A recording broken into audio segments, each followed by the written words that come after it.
नमस्कार साथियों, आप सबका पुनः स्वागत है एस्ट्रो ज्योतिष स्टडी में। तो इस चैनल में जैसे पहले भी हम कुछ रिकॉर्डिंग कर चुके हैं, ओरिजिनल टेक्स्ट क्या कहता है ग्रहों के बारे में। जो भी लोग ज्योतिष के लिए किसी एग्जामिनेशन की तैयारी कर रहे हैं, उसमें ये उसके लिए बहुत महत्वपूर्ण रहेगा। तो आज हम 9 ग्रहों के क्या-क्या संबंध बताए गए हैं रोगों के साथ या कौन-कौन से अंगों के साथ, वो यहाँ डिस्कस करेंगे। तो आइए शुरुआत करते हैं। सबसे पहले सूर्य। सूर्य को हम अग्नि तत्व के साथ जोड़ते हैं। आप ये बात जानते हैं कि जब भी किसी जातक का जन्म होता है, यदि वो सूर्योदय के आसपास है, तो बड़ा तेजस्वी बालक होता है। प्रथम भाव सामान्यतः सूर्य प्रथम भाव में रहेगा यदि वो सूर्योदय के आसपास जन्म है। और ये भी हमें ध्यान रखना है कि सूर्य जो है वो अग्नि से संबंध बनाता है, तो हमारे रूप में एक प्रकार का अपने आप को बिना झिझक के किसी के सामने रखने का जो बल है वो प्राप्त हो जाता है। और ये सूक्ष्म प्रकृति का ग्रह माना जाता है। और मनुष्यों के लिए यानी पुरुषों के लिए दाएं और स्त्रियों के लिए बाएं नेत्र की भी बात सूर्य से देखी जाती है। ध्यान रखना है, अगर केवल नेत्र की सुंदरता की बात आएगी तो सूर्य नहीं, नेत्र की ज्योति की बात आएगी तो फिर हम सूर्य को देख शामिल करते हैं। भाई किसी का आंख जो है वो कुछ माने उसमें वो आकर्षण कम है, वो शुक्र का विषय, नयनाकर्षण, लेकिन उसका ज्योति का जो विषय है वो सूर्य का विषय। और कहीं ना कहीं सूर्य जो है वो हमारे पिता, हमारा पूर्वज रिप्रेजेंट करता है। तो ये एक केवल आयु ना कह के इसको ज्यादा कहना होगा कि हमारा जो पूर्वजों का बल है, पितरों का बल जो हमें प्राप्त होता है, तो हमारा हृदय बल महसूस करता है। ठीक हो गया। और हड्डियों के लिए भगवान सूर्य को देखा जाता है। और जैसे मैंने बताया कि सूर्य ज़ोडिएक प्रथम भाव में मेष राशि में एक्सेल्ड करता है, तो ये हमारे शीर्ष यानी इस हिस्से को भी बल प्रदान करता है। तो इस हिस्से में कोई कुछ उसका धनात्मक पॉजिटिव एस्पेक्ट है या नेगेटिव एस्पेक्ट है, दोनों समझना है सूर्य से रिलेट करके। प्राण शक्ति, आत्म शक्ति, ये भी हम सूर्य के साथ रिलेट करते हैं। अस्थि मज्जा, हालांकि अस्थि मज्जा मुख्य विषय माना जाता है मंगल का, लेकिन मंगल के कुछ कुछ सिमिलैरिटी है सूर्य के साथ।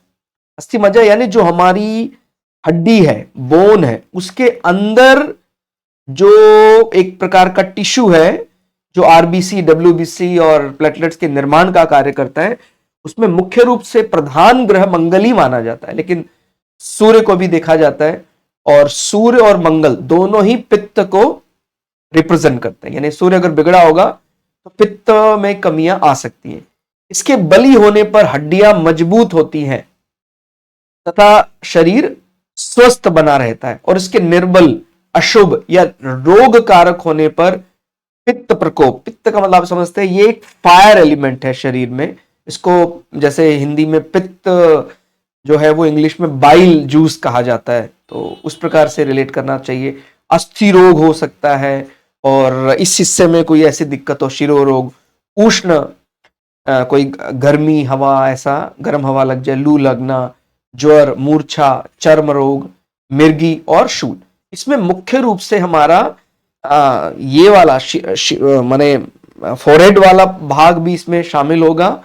और कहीं ना कहीं सूर्य हमारे स्केलेटन या हड्डियों, अस्थियां का जो ढांचा है जिस पर हमारा पूरा शरीर खड़ा है, उसको भी रिप्रेजेंट करता है। फिर बात करते हैं चंद्रमा की। चंद्रमा को हम वैसे चतुर्थ भाव के साथ ज्यादा रिलेट करते हैं। ज़ोडिएक में हालांकि चंद्रमा दूसरे भाव में एग्जॉल्टेड होता है। भावचक्र जब हम पढ़ते हैं तो दूसरा भाव जो वृषभ राशि है वो उसकी फेवरेट राशि मानी जाती है। तो माने एक प्रकार से जो बोलते हैं ना, एक कत्रण, कुटुंब का एक कत्रण चंद्रमा को बड़ा प्रिय है वो। तो आप समझ सकते हैं अगर चंद्रमा पीड़ित होगा तो व्यक्ति अवसाद में जा सकता है, मनोरोग हो सकता है, उसको एकांतवास करना पड़ सकता है, उसको लोगों का जो प्रेम है वो उससे छिन सकता है। और चौथा भाव हम जानते हैं ये माँ को रिप्रेजेंट करता है, केयरिंग नेचर, हॉस्पिटैलिटी, ये सब चीजें चौथे भाव से देखी जाती है। तो ये जल तत्व तथा दीर्घ कद वाला जलीय ग्रह, माने इसको एक प्रकार से स्थूल माना जाता है। अगर चंद्रमा ठीक ठाक है, पापाक्रांत नहीं है, तो शरीर को स्थूल यानी थोड़ा सा गोल मटोल कर देता है। ठीक हो गया। तो अब आप देखिए यहां पर एक आपको एक बात समझ में आ रही होगी कि अगर चंद्रमा लग्न में बैठा है बिना पापाक्रांत हुए, इसको आप खुद आकलन करें, तो व्यक्ति को गोल मटोल बनाएगा। और आजकल के हिसाब से लोग चाहते हैं कि नहीं, हमें तो थोड़ा सा स्लिम होना है। तो यदि उस चंद्रमा पर कोई ऐसा पाप दृष्टि हो जाए, वो चंद्रमा अमावस्या के नजदीक है, तो फिर वो थोड़ा सा व्यक्ति को स्लिम कर देगा, दुबला पतला छरहरा उसका शरीर कर देगा। तो आप ये समझ पा रहे हैं कि अगर कोई मेलेफिक इंपैक्ट भी जब कभी आता है तो कई दफा हम उसको अच्छा भी मानते हैं। ठीक हो गया। ये वृक्ष स्थल, फेफड़ा, हमारा मन, मस्तिष्क, माने जो मस्तिष्क में एक तो होता है इंटेलिजेंस वाला पार्ट, वो अलग विषय, लेकिन जब भी हम मन से रिलेट करेंगे, भाई हमारा मस्तिष्क थोड़ा सा परेशान है, उसका कोर रीजन हृदय या मन ही है। ठीक हो गया। तो इस प्रकार समझना है। और रक्त संबंधी का ज्यादातर इश्यू हम चंद्रमा के साथ रिलेट करके रखते हैं। कोई भी ऐसी रस धातुओं संबंधी कुछ ऐसा, कोई पर्टिकुलर अलग अलग शरीर में कुछ एंजाइम गड़बड़ा गए हैं, कुछ ज्यादा कम हो गए हैं, शारीरिक पुष्टि कफ को प्रभावित करता है। इसके बली होने पर शरीर में रक्त संचार ठीक बना रहता है। मुख्य रूप से शरीर में ब्लड जो है वो हम चंद्रमा से रिलेट करते हैं। याद रखना है, ब्लड, हृदय, ये चंद्रमा का विषय, लेकिन जो ब्लड के वॉरियर्स हैं, यानी WBC हैं या प्लेटलेट्स हैं या RBC का जनरेशन है, वो हम मंगल से रिलेट करके चलते हैं, तथा मनोबल उत्पन्न करता है। इसके विपरीत यदि चंद्रमा निर्बल हो, योग का माने रोग प्रदान करने वाला, तो कफ बढ़ जाता है, चंद्रमा को कफ रोग देने वाला बताते हैं।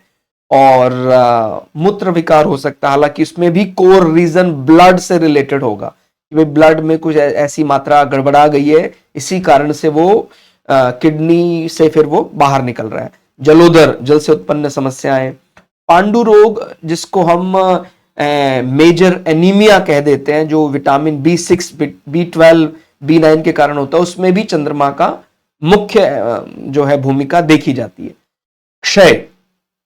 क्षय जो है कहीं ना कहीं ट्यूबरकुलोसिस से रिलेट किया जाता है, और इसमें भी हमारा फेफड़ा प्रभावित होता है, और शरीर में जो अग्नि है, फायर है, वो मंद हो पड़ जाना, अतिसार, मानसिक रोग, जैसे मैंने बताया, क्योंकि ये हमारे कुटुंब को रिप्रेजेंट करता है, तो एकांत व्यक्ति को झेलना पड़ सकता है यदि चंद्रमा कहीं प्रभावित होता है, या चंद्रमा को कोई पाप ग्रह, खास करके चंद्रमा को जब केतु प्रभाव में करता है, और केतु को अगर राशि का बल भी प्राप्त नहीं है, तो फिर वो लंबे समय के लिए अवसाद में जा सकता है।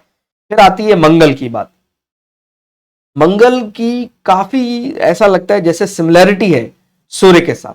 मंगल ज़ोडिएक के प्रथम और अष्टम में तो ये अपनी स्वराशि है, बाकी मंगल को दशम जो राशि है ज़ोडिएक की, मकर राशि, बड़ी प्रिय, एक्सॉल्टेड होता है वो। लेकिन आपको ये अंतर समझना है कि मंगल को फील्ड में चाहे जितनी देर रखा जाए, इसको बिल्कुल भी समस्या नहीं होती है। सूर्य जो है वो ज्यादा देर फील्ड पर वर्क नहीं कर सकते। सूर्य राजा है, किंग है, यानी किंग को तो जब तक कमांडर एस्कॉर्ट करेगा तो वो बलशाली महसूस करेंगे, लेकिन अगर काफी देर तक उसको प्रजा के बीच में रखा जाए सूर्य को, तो निस्तेज महसूस करने लग जाता है। तो ये बहुत बड़ा अंतर है। मंगल की एनर्जी प्रजा के बीच में भी बराबर काम करेगी। भाई मंगल तो कमांडर इन चीफ है, उनको माने जो आर्मी है उन्हीं को मोटिवेट करना है, तो वो मंगल 10th हाउस में, इसीलिए ज़ोडिएक में एक्सॉल्टेड होता है। हालांकि सूर्य को भी यहां बल प्राप्त होता है, अभिजीत मुहूर्त में यदि सूर्य दशम भाव में है तो वो बली माना जाता है। लेकिन अगर आपको कभी कमांड करने के लिए दशम भाव में देखना है, तो मंगल और सूर्य में से वाकई जो कमांड करने का जो बल है, ऑन ग्राउंड जो उसका ड्यूटी है, वो मंगल बहुत ही अच्छी कर सकता है। ठीक हो गया। और इसको भी जैसे हमने बताया अग्नि तत्व है और शुष्क ग्रह है। यह शरीर के कपाल, कान, ठीक हो गया, माने हम एक प्रकार से इस हिस्से को भी रिप्रेजेंट करते हैं, हमारा पराक्रम से क्योंकि रिलेट किया जाता है।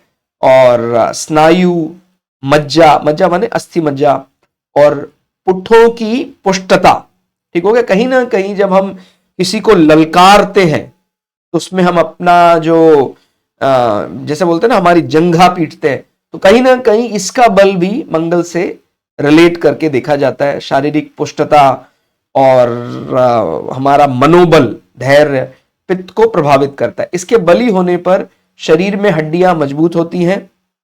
हालांकि ये कोर प्लैनेट नहीं है बोन से रिलेटेड, फिर भी ये हड्डियों के अंदर बोन मैरो, अस्थि मज्जा को रिप्रेजेंट करता है।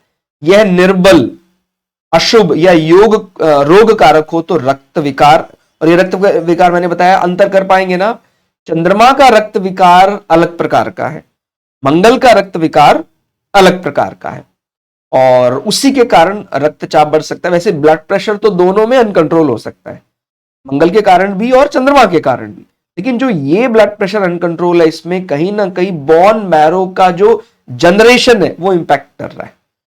और इसी प्रकार से फोड़ा, फुंसी, ठीक हो गया, और सूजन, चोट, रक्तस्राव और कुष्ठ, अग्निदाह, महामारी, शल्य क्रिया आदि इस प्रकार की चीजों में फिर हम मंगल को देखते हैं कि कहीं ना कहीं मंगल बिगड़ा तो नहीं है, मंगल में कुछ ऐसी समस्याएं तो नहीं है। आगे बढ़ते हैं, बात करते हैं बुध महाराज की। यह पृथ्वी तत्व माना जाता है। आप जानते हैं बुध को वैसे अगर ज़ोडिएक में देखें तो ये तीसरी राशि और ये छठी राशि प्राप्त है, और बुध ही एकलौता ऐसा ग्रह है जो अपनी ही राशि में एग्जॉल्टेड है, अपनी ही राशि में मूल त्रिकोण यानी ऑफिस एनवायरनमेंट फील करता है, और अपनी राशि स्वराशि तो उसकी है ही, ठीक हो गया। तो जो वर्क फ्रॉम होम वाला कल्चर है वो सबसे ज्यादा अडेप्टिव है, सबसे ज्यादा अनुकूल है मरकरी के लिए। ये पृथ्वी तत्व है, सामान्य कद वाला जलीय ग्रह। तो जो लंबा अटैचमेंट है, वस्तु स्थिर रहे, वो जो पृथ्वी का मतलब होता है किसी चीज का उसका जो साकार रूप है वो अपने को मिल जाना, और वो लंबे समय तक हम उसको रिटेन कर पाए। जो भी भौतिक वस्तुएं हैं तो उसका पृथ्वी तत्व के साथ बड़ा संबंध होता है, तो ये बुध के साथ जोड़कर देखना है। शरीर में ये सामान्यतः हमारी जिह्वा है, वाणी है, स्वर चक्र है, और स्वर नाल या तीसरे भाव से जैसे हम आहार नाल को भी जोड़ देते हैं, इसोफेगस वाला पार्ट है। तो कभी भी तीसरे भाव में भी दिक्कत हो या ज़ोडिएक की तीसरी राशि इफेक्टेड हो तो कहीं ना कहीं आहार नाल में भोजन निगलने में समस्या हो सकती है। बुध का गणित बहुत अच्छा है, इसको अग्र मस्तिष्क फोरहेड के साथ भी जोड़कर देखा जाता है, और ये त्रिधातु वात, पित्त, कफ तीनों को प्रभावित करता है, ठीक हो गया। इसके बलवान होने पर बालक का मस्तिष्क पूर्ण विकसित, माने बुद्ध का मतलब ही होता है बुद्धिमान, ठीक हो गया। ध्यान से समझना है, जब हम बुद्धिमान होने की बात करेंगे, चाहे वो सात्विक ज्ञान हो, राजसिक ज्ञान हो, तामसिक ज्ञान हो, वो उसकी बढ़िया बुद्धि कर देगा। लेकिन जब हम उस बुद्धि में एक ज्ञान, विवेक, विजडम, एक शुचिता की जब बात करते हैं कि जो संसार के कल्याण के लिए या मुक्ति में जो बुद्धि हमें मदद कर सकती है, जो उसका ज्ञान मार्ग है, वो तो बृहस्पति से आता है। तो ये दो अंतर हैं। बृहस्पति के जो हमें मस्तिष्क से रिलेट करके देखा जा रहा है या ब्रेन से रिलेट करके देखा जा रहा है, उसमें एक सामान्य कैलकुलेशन शामिल नहीं है। केवल सांसारिक दृष्टि से बृहस्पति को नहीं देखते हैं हम, बृहस्पति से बुद्धि की अगर बात की जा रही है तो वो बुद्धि शामिल करते हैं जो हमें वास्तव में शुद्ध बुद्धि है, जो ज्ञान का निर्णय है, जो एक जजमेंट पावर है, वो बृहस्पति के कारण है, ठीक है। ये तो केवल आपको बुद्ध कैलकुलेशन में फास्ट कर सकता है, आपको गणित का अच्छा ज्ञान कर सकता है, लेकिन यदि बृहस्पति अनुकूल ना हो, बृहस्पति कहीं प्रतिकूल हो जाए तो फिर हमें माने विजडम कमजोर हो सकता है। और बुद्धि इसी प्रकार से व्यक्ति को आकर्षक, क्योंकि राजकुमार माना जाता है, प्रतिपादन शैली उसको बहुत बढ़िया से एक्सप्रेस करता है। इसके निर्बल या रोग कारक होने पर मूर्छा, बेहोशी, हिस्टीरिया माने पुराने उसमें रहना, मानसिक रोग, चक्कर आना, और न्यूमोनिया में भी प्रभावित अंग हमारे फेफड़े, सांस की नली होती है, और इसी प्रकार से विषम ज्वर, त्रिदोष ज्वर इत्यादि रोग बुध के प्रभावित होने से हो सकते हैं। अब आगे बढ़ते हैं। मैंने जैसे बताया गुरु, गुरु को ज़ोडिएक की चौथी राशि में एग्जॉल्टेड माना जाता है। 9वीं राशि इनकी मूल त्रिकोण राशि है, और 12वीं राशि जो है ये इनकी तपस्या की राशि भी, गुरु आश्रम आप गुरु 12वें भाव से देखते हैं, ये इसको फाइनल मोक्ष हाउस भी माना जाता है। तो अब यह आकाश तत्व वाला जलीय ग्रह है। शरीर में चर्बी और उदर माने अगर कोई किसी के चार्ट में बृहस्पति ठीक है तो वो मीठा खाने का शौकीन होता है और उदर या चर्बी बढ़ सकती है। लेकिन यदि कहीं लग्न पर पाप ग्रहों की दृष्टि हो, अगेन मैं वही बता रहा हूं, मीठा खाने का शौकीन होने के बाद भी मीठा बुरा असर नहीं डाल रहा है, क्योंकि लग्न पर पाप ग्रहों की दृष्टि हो गई है। आप ये समझ रहे हैं, उसको वो स्थूल शरीर होने नहीं देगा, मोटा होना नहीं देगा। तो अगर आप ओवरऑल मिलाएं तो कई बार ऐसा देखते हैं ना, हम कई बार केवल हम अच्छा अच्छा ही एक्सपेक्ट करना चाहते हैं हमारे चार्ट में, कि केवल हाँ भाई ये शुभता, ये शुभता। कई दफा माने एक काला टीका भी लगाना जरूरी होता है ताकि उस पर कोई बुरी नजर ना लगे। तो गुरु अच्छा है, चार्ट में मीठे का शौकीन है, मीठा खाता है, लेकिन उसका बुरा असर नहीं पड़ रहा है, या वो बॉडी स्लिम है, क्योंकि लग्न पर पाप ग्रहों का प्रभाव। ये तो क्या होगा, बहुत ज्यादा बली गुरु होकर लग्न में आ जाता है, या कहीं भी बैठा है गुरु बहुत बली है तो मीठा खाने का शौकीन है, और वो शरीर पर बराबर तो स्थूल, थोड़ा गोल मटोल, थोड़ा मोटा भी हो सकता है। ठीक हो गया। तो चर्बी बढ़ाने वाला है, उधर पेट है, और लीवर के साथ भी रिलेट करते हैं गुरु को। और रक्त धमनी, हालांकि ये कोर, जब भी रक्त धमनी की बात आएगी कोर कॉज लीवर ही रहेगा, और ये भी त्रिदोष के साथ रिलेट करके देखा जाता है। इसके बली होने पर शरीर पुष्ट होता है, विचार शक्ति अच्छी होती है, मन में शांति होती है। मैंने आपको बताया कि ये ज्ञान को रिप्रेजेंट करते हैं। ठीक हो गया। चौथे भाव में एग्जॉल्टेड गुरु हो या बली गुरु हो तो उसके घर पे जाने मात्र से व्यक्ति को बड़ा संतोष होता है। बोलते हैं किसी का चौथा भाव बली बृहस्पति से प्रभावित, उसके घर में आप जाए बहुत शांति मिलेगी। और कहीं चौथे भाव में बहुत ज्यादा मेलेफिक इंपैक्ट हो, ऐसे व्यक्ति के घर में आप बैठ जाएंगे, वो टेंशन नहीं है तभी भी आ जाएगी। इसीलिए गुरु को ज़ोडिएक के चौथे राशि में एग्जॉल्टेड माना जाता है। और चौथा भाव हमारा भवन है, हमारी बिल्डिंग है जिसमें हम रहते हैं, और इसके निर्बल होने पर या अशुभ या रोग कारक होने पर उदर विकार, मज्जा दोष, यकृत दोष और प्लीहा। ठीक हो गया। तो प्लीहा यानी एक प्रकार से जो जहां पर इसको हम थैली कह सकते हैं, जब मलेरिया रोग होता तो प्लीहा इंपैक्ट करता है। और स्थूलता यानी मोटापा, और मस्तिष्क विकार, तो मस्तिष्क में कोई माने इस प्रकार की चीज नहीं। हम जब भी एक बुद्धि की पवित्रता की बात करते हैं वो गुरु का विषय। कोई व्यक्ति का बुद्ध अच्छा है, गुरु खराब है, या इसको उल्टा समझ ले, गुरु अच्छा है, बुद्ध थोड़ा सा कमजोर है। तो व्यक्ति की बुद्धि में पवित्रता होगी, वो बहुत चालाक बुद्धि नहीं होगा, चाहे उसका रिएक्शन टाइम थोड़ा सा ज्यादा है, वो कैलकुलेशन में ज्यादा समय लगाता है, लेकिन उसकी कैलकुलेशन सबको लाभ दिलाने के लिए है। वो ये नहीं सोचता है कि नहीं केवल मेरा लाभ। इसीलिए बुद्ध को थोड़ा सा माने टुवर्ड्स इंक्लाइंड ये डार्क साइड के लिए माने जाते हैं बुद्ध। और गुरु तो आप जानते ही हैं, ये तो पूरी तरह से लाइट साइड या सूर्य लॉबी में ज्यादा अपने आप को सहज महसूस करते हैं। ज्वर, ऊंचाई से गिरना या मानसिक तनाव इत्यादि गुरु के नेगेटिव प्रभाव के कारण होता है। फिर हम बात कर लेते हैं वीनस या शुक्र की। शुक्र आप जानते हैं, यदि हम ज़ोडिएक की बात करें तो दूसरी राशि जो है ये इनकी कुटुंब राशि, ये स्वराशि है।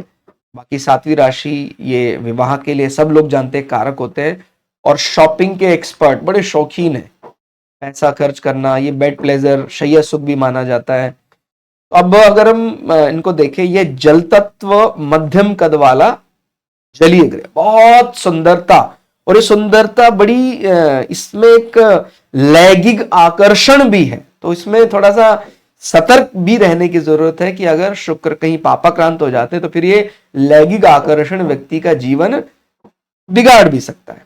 ठीक हो गया। हालांकि देखिए, जब अग्नि को देवता मानकर पति पत्नी अग्नि का फेरे लेते हैं और संतान उत्पत्ति करते हैं, धर्म से होने वाली जो लैंगिक क्रियाएं हैं, माने हमने उनको अपना अर्धांगिनी माना है, तो उसमें धर्म ही बढ़ता है। लेकिन यदि हमने उसमें केवल शरीर भोग दृष्टि से ऐसा किया तो फिर शुक्र जीवन में बहुत बड़ा संकट भी उत्पन्न कर सकते हैं। तो शरीर में यह जननेंद्रियां, शुक्राणु, आकर्षक नेत्र, मैं पहले बता रहा था सूर्य भी नेत्र की बात करते हैं, लेकिन सूर्य का नेत्र संबंध आएगा, उसकी कितनी, उसको विजिबिलिटी में दिक्कत तो नहीं है, उसको आंखों का चश्मे की जब बात आएगी तो फिर हम, चश्मा माने उसकी कमजोर नयन के कारण, सुंदरता के लिए चश्मा लगाया वो अलग विषय।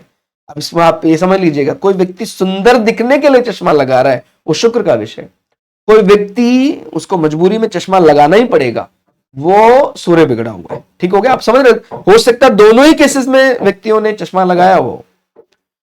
तो एक केस में शुक्र वो बलि ऐसे अलग अलग रूप बनाता है आंखों के, और एक केस में सूर्य बिगड़ा हुआ है इसलिए मजबूरी में चश्मा लगाता है। कितना अंतर है। इसी प्रकार से कपोल है, गर्भाशय है और संवेग शक्ति है, व्यक्ति का जो किसी बल को रोक, माने शरीर का जो काम वेग है, किसी प्रकार का जो वेग है उसको रोकने का जो बल है वो भी शुक्र के पास है। यदि शुक्र बड़ा अच्छे है, व्यवस्थित है, तो व्यक्ति उसको रोक सकता है। और इसी के बली होने पर शरीर सुडोल सुंदर होता है, मनुष्य की काम शक्ति बलवान होती है। भाई काम शक्ति तो चाहिए भी, कोई ये ना समझे कि भाई काम शक्ति शरीर में होनी नहीं चाहिए, खराब है। काम शक्ति नहीं होगी तो संसार आगे चलेगा कैसे। ठीक हो गया। संसार चलेगा तभी आगे हम धर्म का पालन करेंगे, उससे अर्थ पार्जन करेंगे, कामना पूर्ति होगी और फाइनली मोक्ष मिलेगा। लेकिन कोई सोचे भाई काम शक्ति तो हम हर बार इसका तो गलत ही रूपण सुनते हैं, ऐसा नहीं है। तो शुक्र का होना जरूरी है, लेकिन जब ये कहीं पापाक्रांत हो जाए तो वो काम जब संसार को बिगाड़ने का काम करता है फिर ये गड़बड़ हो जाता है। नहीं तो वीर्य पुष्ट होना बहुत जरूरी है संतान प्राप्ति के लिए। ठीक हो गया। इसके निर्बल होने पर या रोग कारक स्थिति में मूत्रजन्य रोग हो सकते हैं, वीर्य विकार हो सकता है, गुप्त रोग हो सकते हैं, स्त्री संग के कारण उत्पन्न होने वाले रोग हो सकते हैं, मादक द्रव्यों के सेवन से उत्पन्न रोग हो सकते हैं। माने उसमें मूल जो विषय होगा वो लैंगिक ही होगा, माने मादक द्रव्य उसने पिया लैंगिक संग के कारण, उसके बाद उसको कोई ऐसा विकार हो रहा है। और प्रमेह, मधुमेह और प्रदर, ये सब चीजें शुक्र के कारण। तो ये भी माने कहीं ना कहीं उसको जो डायबिटीज हो गया उसका कारण कहीं ना कहीं वो शुक्र हो गया। देखिए डायबिटीज में भी, एक डायबिटीज में हम हमारा शरीर का जो अग्नाशय, कोर रीजन उसको मानते हैं पेनक्रियाज को, हालांकि पेनक्रियाज के कारण ही होता है वो। लेकिन अगर कोई व्यक्ति शौक में, दिखावे में बहुत ज्यादा खान पान कर रहा है, जैसे शुक्र 12वें भाव को रिप्रेजेंट करता है, तो व्यक्ति बहुत शॉपिंग करता है, अलग अलग जगह घूमना फिरना, इस कारण से जब उसको कुछ ऐसा मधुमेह में ग्रस्त हो जाता है तो वो उसका कोर रीजन फिर शुक्र बन जाता है। तो ये ध्यान रखना। नहीं तो हम कई बार अग्नि के साथ भी जोड़ देते हैं, अग्नाशय है तो मधुमेह को, तो वो कोर रीजन अग्नाशय मंगल रहा होगा। अब आती है बात शनि। ये वायु तत्व, शनि से वायु जनित रोग ज्यादा होते हैं। मध्यम कद वाला ग्रह, शरीर में हड्डियों के जोड़, पैर, घुटने, वात, स्नायु, ठीक हो गया। तो ये कहीं ना कहीं मांसपेशियां, जो पेशी है उनको, मसल्स उनको रिप्रेजेंट करता है, वात को प्रभावित करता है। इसके बलवान होने पर स्नायु मंडल माने वही मसल्स, पुष्ट, शरीर सुदृढ़। इसके निर्बल, अशुभ या रोग कारक होने पर कोई ना कोई वात, माने जैसे गठिया, बाय, जोड़ों का दर्द, इसको वायु विकार माना जाता है। स्नायु मसल्स में कोई दिक्कत है, जैसे आपने सुना होगा एक ईएमजी टेस्ट होता है, इलेक्ट्रोमैस्कुलोग्राफी या इलेक्ट्रोमैस्कुलोग्राम जो डिवाइस होता है, इसमें अगर शनि बिगड़ा हुआ है तो ईएमजी करना पड़ सकता है, उसको कोऑर्डिनेशन में दिक्कत आती है, मस्कुलर एक्टिविटीज में दिक्कत आ सकती है। और इस घटिया संधिवात, पक्षाघात, माने एक प्रकार से पैरालिसिस, समटाइम टेम्परेरी पैरालिसिस भी होता है, समटाइम परमानेंट पैरालिसिस होता है। अंग भंग का रोग, ठीक हो गया। तो ये अंग काम ना करना, अंग का कट जाना, ठीक हो गया, अगर शनि महाराज बिगड़े हुए। हम शनिचर का मतलब होता है जो स्वयं धीरे धीरे चलते हैं। राहु की प्रवृत्ति भी काफी हद तक शनि के समान है, शनि के जैसे, लेकिन राहु, क्योंकि वो राहु केतु दोनों ही है, वो वास्तव में है नहीं, इनके विकार थोड़े से कठिन है समझने। वो शैडो है, परछाई है, वो प्रभाव डालती है, लेकिन उसका कोर कॉज जो होता है वो समझ में नहीं आता है। तो ये वात तत्व मध्यम कद वाला ग्रह शरीर में मस्तिष्क, रक्त, त्वचा, वात को प्रभावित करता है।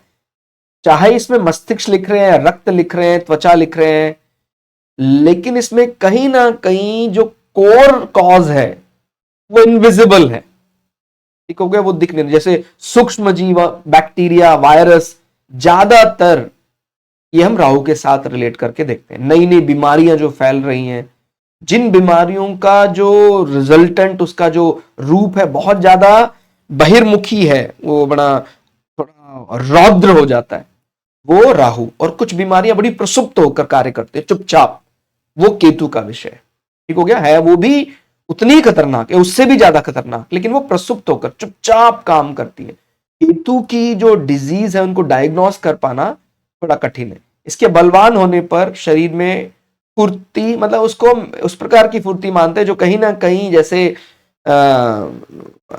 डिप्लोमेट बहुत है, माने पूरा प्रदर्शन करता है। ये एक ऐसा प्लैनेट है जो किंग को भी शैडो दे देता है, माने ग्रहण दे देता है, राजा सूर्य को भी। तो सूर्य तो सबसे बलशाली ग्रह है, सूर्य को कौन दबा सकता है? राहु दबा सकता है, ठीक हो गया। चैतन्यता, व्यक्ति बहुत बढ़िया से डिस्कशन कर सकता है।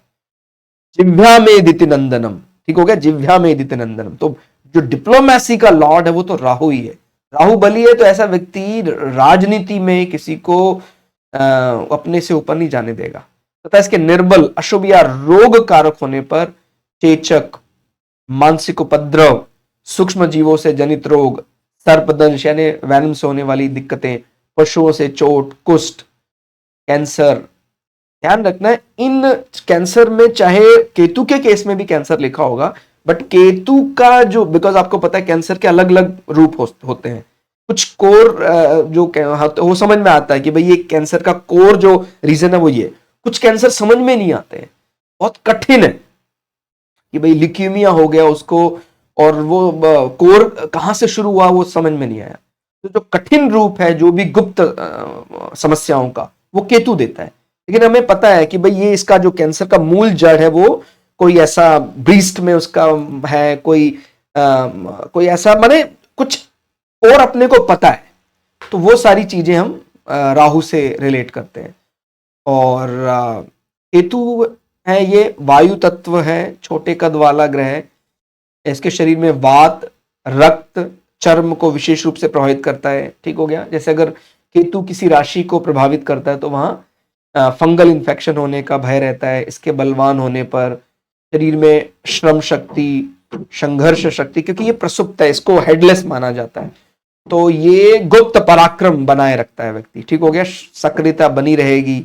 और इसके निर्बल होने पर व्यक्ति में सुस्ती, एक प्रकार की एंजाइटी, डिप्रेशन, अकर्मण्यता, अवसाद, शरीर में गुप्त चोट। इसकी चोट बड़ी ज्यादा, व्यक्ति का अगर केतु खराब होगा तो व्यक्ति को ना गुम चोट ज्यादा लगेगी, ठीक हो गया। घाव, चर्म रोग, जटिल रोग एवं एलर्जी हो जाती है। तो ये तो था नवग्रहों का रोगों से संबंध। इसी प्रकार से हम अलग अलग भावों का भी रोगों से संबंध जोड़कर देख सकते हैं। तो आप में से कोई भी एस्ट्रोलॉजी को एज अ सब्जेक्ट पढ़ रहा है, किसी यूनिवर्सिटी के उसमें वो एग्जाम देने की तैयारी कर रहा है, उसके लिए ये बहुत यूजफुल रहेगा। आप पढ़िए।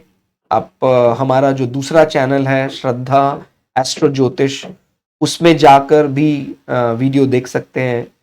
और इसके अलावा अगर किसी का जो दर्शन, ज्योतिष में जो दर्शन इस्तेमाल होता है, भगवत गीता के लिए हमने एक अलग चैनल बनाया था और बढ़िया से समझाने के लिए, आप वो भी ज्वाइन कर सकते हैं। श्रद्धा वेद पुराण, जहां हमने भगवत गीता के अलग अलग श्लोकों का सरल हिंदी अर्थ किया है। एक प्रकार से एस्ट्रोलॉजर गीता जैसा वो है कि जिस भी व्यक्ति को माने ये तीन सत्व रज तम में अंतर समझ में नहीं आ रहा है, या धर्म अर्थ काम मोक्ष में वो सटीक अंतर नहीं कर पा रहा है, तो उसको पहले भगवत गीता पढ़ना ही पड़ेगा। तो आप वो चैनल भी देख सकते हैं। आज के लिए इतना ही, मिलते हैं अगली वीडियो में। तब तक के लिए जय श्री भगु पराशरा, जय श्री शुक्राचार्य, नमस्कार।